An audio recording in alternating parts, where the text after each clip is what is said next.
마켓콕 헤드라인 시간입니다. 지난주 금요일 장마감 이후부터 개장 전까지 중요한 소식들 함께 정리해 보겠습니다. 네, 첫 번째 소식입니다.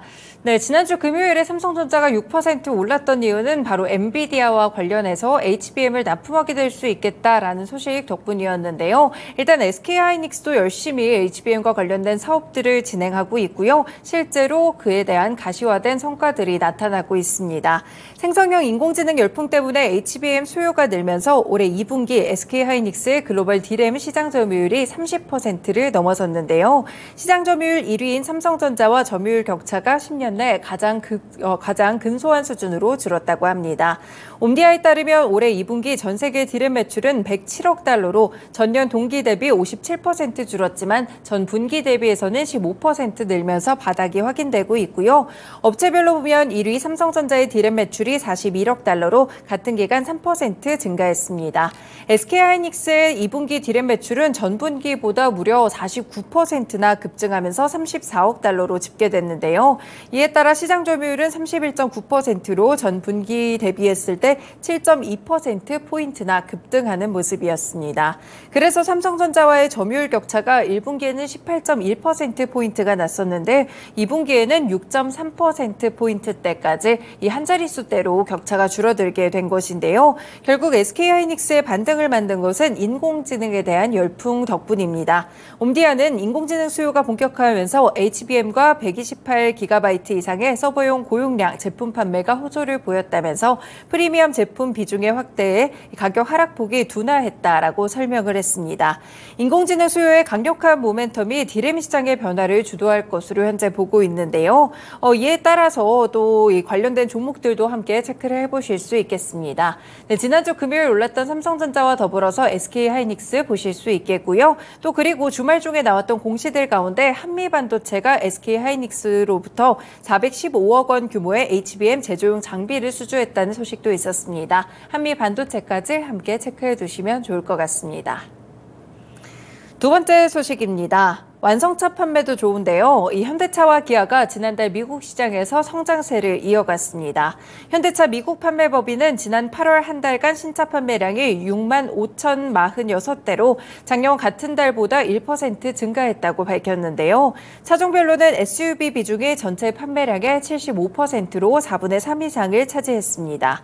기아의 미국 판매법인은 8월 판매량이 7만 2,147대로 전년 동월 대비 9% 이상 늘었다고 밝혔고 이로써 기아는 13개월 연속 월별 역대 최대 판매 기록을 경신했습니다. 4개월 연속으로 월간 7만 대가 넘는 실적을 보이기도 했었고요. 이에 대한 성과는 니로의 판매 실적이 상당히 좋았고 특히나 전기차의 모델 판매가 같은 기간 100% 증가하면서 2배 높은 실적을 냈다는 점도 주목해 보실 수 있겠습니다. 관련 종목으로는 역시나 현대차와 기아, 현대모비스, 부품 종목까지 세 종목 확인해 드릴 수 있겠습니다. 다음 소식 넘어가 봅니다. 중국 정부가 후쿠시마 제1원자력발전소 오염수의 해양 방류에 대응해서 일본 수산물의 수입을 전면 금지했는데요. 이에 대한 조치를 세계무역기구에 통보한 것으로 알려졌습니다. 중국은 WTO 통지문에서 수입 중단에 대해 공중의 생명과 건강을 효과적으로 지키고 위험을 완전하게 억제하기 위한 긴급 조치라고 이야기를 했는데요. 공중의 건강과 식품의 안전에 통제 불가능한 위험을 준다라고 주장했습니다. 일단 WTO 위생과 식물위생협정은 다른 나라와 무역을 했을 때 이 현저하게 영향을 준 조치를 취하는 경우에 회원국에 의무적으로 통제하도록 하고 있는데요. 일단 일본 정부는 수입 금지의 즉시 철폐를 WTO에서 요구할 방침이라고 전해지고 있고요.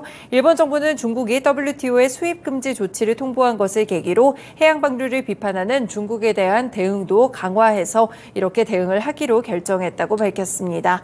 네, 관련한 종목으로 역시나 수산물 관련 종목들도 있겠는데요. 일단 이와 관련된 뉴스 플로우들 따라가시면서 관련 종목들 체크해 두셔도 좋을 것 같습니다. 다음 소식은 단독 보도입니다. LG전자가 미국의 메타와 손잡고 MR 헤드셋 개발에 착수했다는 소식인데요. 업계에 따르면 LG전자는 메타와 비밀 유지 계약을 맺고 첨단 MR 헤드셋 개발에 돌입했다는 소식입니다. 양사는 이 헤드셋을 2025년에 공개하는 것을 목표로 협력 연구에 나선 것으로 알려지고 있고요.